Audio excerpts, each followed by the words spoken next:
Assalamualaikum warahmatullahi wabarakatuh. Perkenalkan, saya Marsala Evita Wijaya dengan NIM 202111068 akan mempresentasikan tentang karya-karya tafsir. Karya-karya tafsir abad 19 dan 20 Masehi. Yang pertama ada tafsir Fath al-Qadir.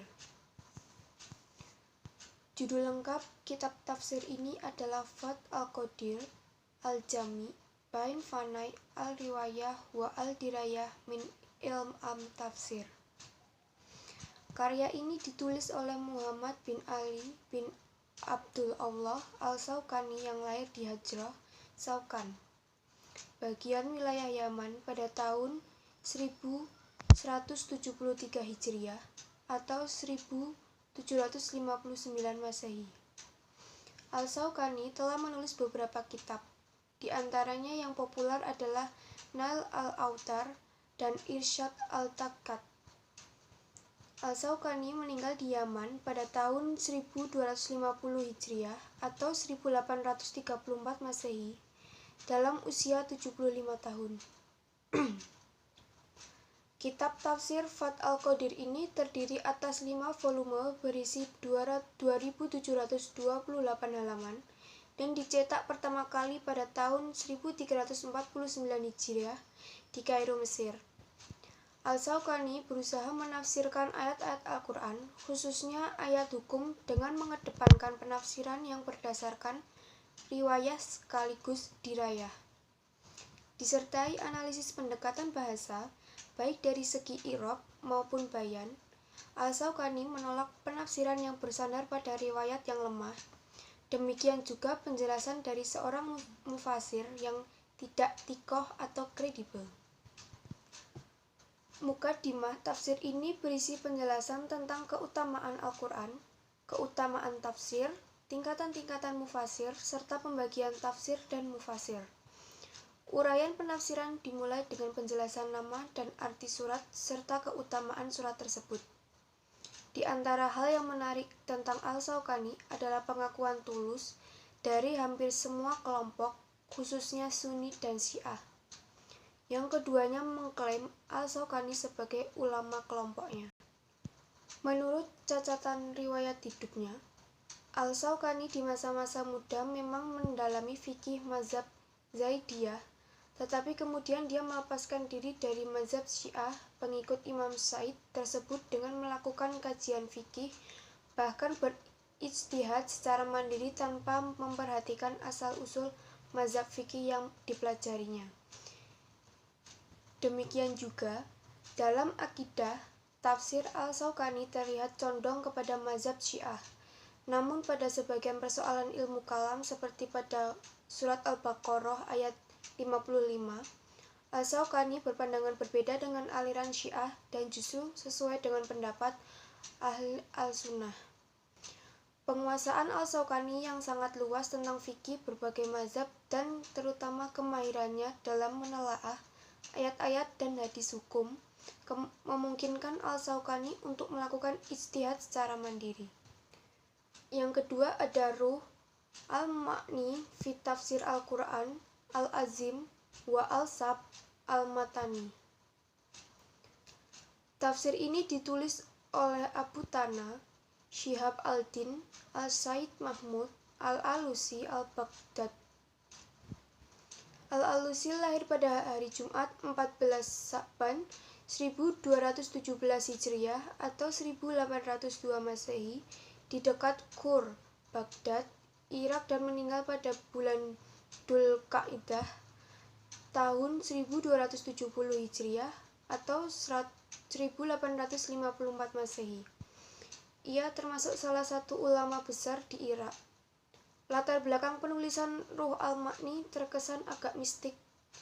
Pada malam Jumat bulan Rajab 1252 Hijriah, Al-Alusi bermimpi diperintah Allah untuk melipat langit dan bumi, kemudian diminta untuk memperbaiki kerusakan-kerusakan yang ada padanya.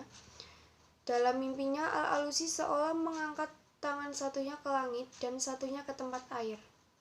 Al-Alusi menemukan jawaban mimpi tersebut bahwa hal itu merupakan isyarat baginya untuk menyusup kitab tafsir. Kitab tafsir ini berisi 30 juz yang terbagi dalam 15 volume.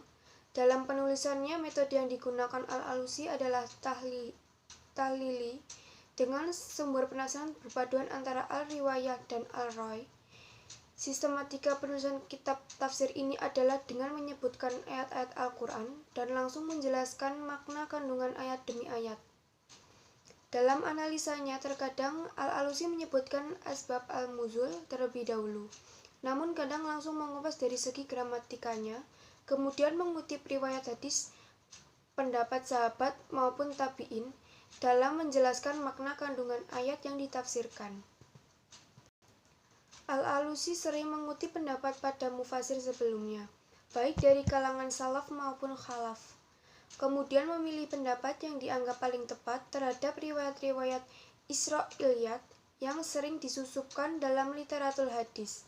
Al-Alusi dinilai sangat selektif dalam mengambil riwayat-riwayat Israiliyat.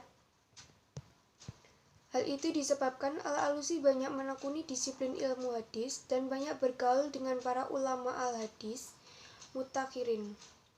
Kalaupun Al-Alusi menyebutkan riwayat-riwayat Israiliyat atau hadis maudhu, hal itu bukan dimaksudkan sebagai dasar penafsirannya, melainkan untuk menunjukkan kebatilan riwayat tersebut dan memberi peringatan kepada kaum muslimin, terutama pada para peneliti dan mahasiswa. Yang ketiga ada tafsir Al-Manar. Tafsir ini terdiri dari 12 volume dan hanya sampai pada surat Yusuf ayat 53. Penulisan tafsir ini bermula dari kuliah tafsir Al-Quran yang diberikan Muhammad Abduh di Universitas Al-Azhar dari tahun 1899 sampai 1905. Kumpulan catatan tersebut diterbitkan dalam majalah Al-Manar yang kemudian dibukukan dengan nama Tafsir Al-Quran Al-Hakim atau yang lebih populer dengan sebutan Tafsir Al-Manar. Volume 1-3 sampai surat Al-Nisa ayat 125 merupakan penafsiran Al-Quran berdasarkan catatan dari Muhammad Abduh.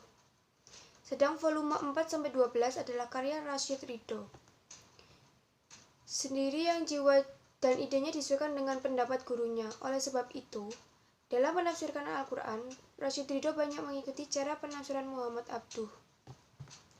Dalam penafsirannya, Abduh tidak ingin terikat dengan pendapat mufasir terdahulu, tetapi lebih cenderung mengkombinasikan antara riwayat sahih dan nalar rasional yang diharapkan bisa menjelaskan hikmah-hikmah syariah serta eksistensi Al-Quran sebagai petunjuk manusia. Yang keempat adalah Al-Jawahir fi Tafsir Al-Quran Al-Karim. Tafsir ini ditulis oleh Tantawi bin Jauhari Al-Misri. Ia lahir di Mesir pada tahun 1280 Hijriah atau 1862 Masehi dan meninggal pada tahun 1385 Hijriah atau 1940 Masehi. Di antara beberapa karyanya adalah Jawahir Al-Ulum, Al-Nizam wa Al-Islam, Aina Al-Insan, Nizam, Al-Alim wa Al-Umam, dan Al-Hikmah wa Al-Hukama.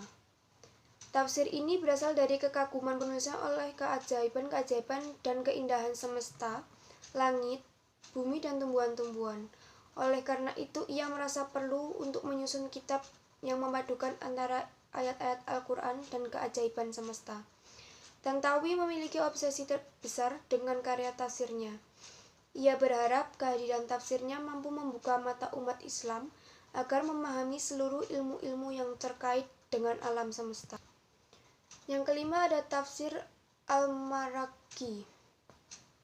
Tafsir Al-Maraghi pertama kali diterbitkan pada tahun 1951 di Kairo. Pada terbitan yang pertama terdiri atas 30 volume, sedangkan edisi kedua terdiri dari 10 volume, di mana setiap volume berisi 3 juz dengan tebal halaman keseluruhan sekitar 3.727 halaman. Tafsir ini ditulis oleh Ahmad Mustafa bin Muhammad bin Abdul Al-Munim Al-Maraghi. Dia adalah guru besar pada Fakultas Syariah dan Bahasa Arab di Universitas Dar al-Ulum Mesir. Al-Maraghi lahir di kota Marag pada tahun 1881 Masehi. sebuah kota di tepi barat Sungai Nil sekitar 70 km sebelah selatan Kairo, dan wafat pada tahun 1945 di Hilwan, sebuah kota kecil di sebelah selatan Kairo. Tafsir Al-Maraghi disusun tidak lepas dari pengaruh tafsir-tafsir sebelumnya, terutama tafsir Al-Munar. Muhammad Abduh dan Rashid Ridha adalah guru tafsir yang banyak memberikan bimbingan kepada Al-Maraghi. Pengaruh ini dapat dilihat pada corak penafsirannya yang bernuansa modern. Bahkan sebagian orang berpendapat bahwa tafsir Al-Maraghi adalah penyempurnaan terhadap tafsir Al-Manar. Metode yang digunakan juga dipandang sebagai pengembangan dari metode yang diterapkan dalam tafsir Al-Manar. Yang keenam, ada tafsir ayat Al-Ahkam. Kitab ini pada awalnya merupakan diktat yang disusun oleh Ali Al-Shayis di Kulliyat Al-Syariah wa Al-Qanun di Universitas Al-Azhar, Mesir. Nama lengkap penulis tafsir ini adalah Muhammad Ali Al-Shayis yang lahir pada tahun 1319 Hijriah atau 1899 Masehi di Mesir. Pada usia 9 tahun telah hafal Al-Quran. Ia menyelesaikan pendidikan di Al-Azhar pada usia 28 tahun dan meninggal pada bulan Dhul Al-Hijjah tahun 1397 Hijriah atau 1976 Masehi. Di antara beberapa karyanya ada Tarik Al-Tashri Al-Islami dan Tahdid Awail Al-Suhur Al-Arabiyah. Pada bagian mukadimah, tafsir ayat Al-Ahkam, Al-Shayis tidak menjelaskan maksud dan metode dari kinerja penafsirannya ini. Karena memang pada awalnya, ia tidak dipersiapkan sebagai sebuah kitab tafsir, namun lebih sebagai materi tafsir yang digunakan sebagai bahan mengajar. Diktat ini kemudian dibukukan dan diterbitkan sehingga beredar luas. Tafsir ayat Al-Ahkam ini relatif tidak tebal jika dibandingkan dengan buku-buku tafsir hukum yang lain. Kitab ini hanya satu volume dengan tebal 814 halaman yang terdiri dari 4 bagian. Masing-masing bagian oleh penyusunnya tampak disesuaikan dengan kebutuhan materi kuliah untuk 4 tahun perkuliahan pada Kulliyat Al-Syariah wa Al-Qanun di Universitas Al-Azhar, Mesir. Yang ketujuh ada tafsir fi Zilal Al-Quran. Fi Zilal Al-Quran awalnya sebuah judul rubrik tetap yang diasuh oleh Syed Qutb atas permintaan Syed Ramadan dalam majalah bulanan Al-Muslimin. Sebuah jurnal diterbitkan pertama kali pada bulan Desember 1951 dan diharapkan bisa menjadi media yang membuat pandangan para pemikir muslim. Tulisannya pertamanya, Tafsir Al-Fatihah, muncul dalam Al-Muslimin edisi ketiga, Februari 1952, kemudian disusul Tafsir Surat Al-Baqarah. Syed Qutb lahir pada bulan September 1906 di Khoha, wilayah Asud, Mesir. Nama lengkapnya adalah Syed bin Qutb bin Ibrahim. 16 volume pertama Fi Zilal Al-Quran diterbitkan pada periode antara Oktober 1952 hingga Januari 1954. Sedangkan sisanya diselesaikan ketika Syed dalam penjara rezim Gamal Abdul Al-Nasir.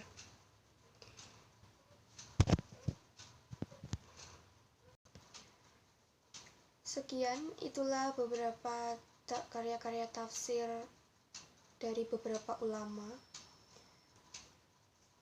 Kurang dan lebihnya saya mohon maaf yang sebesar-besarnya. Assalamualaikum warahmatullahi wabarakatuh.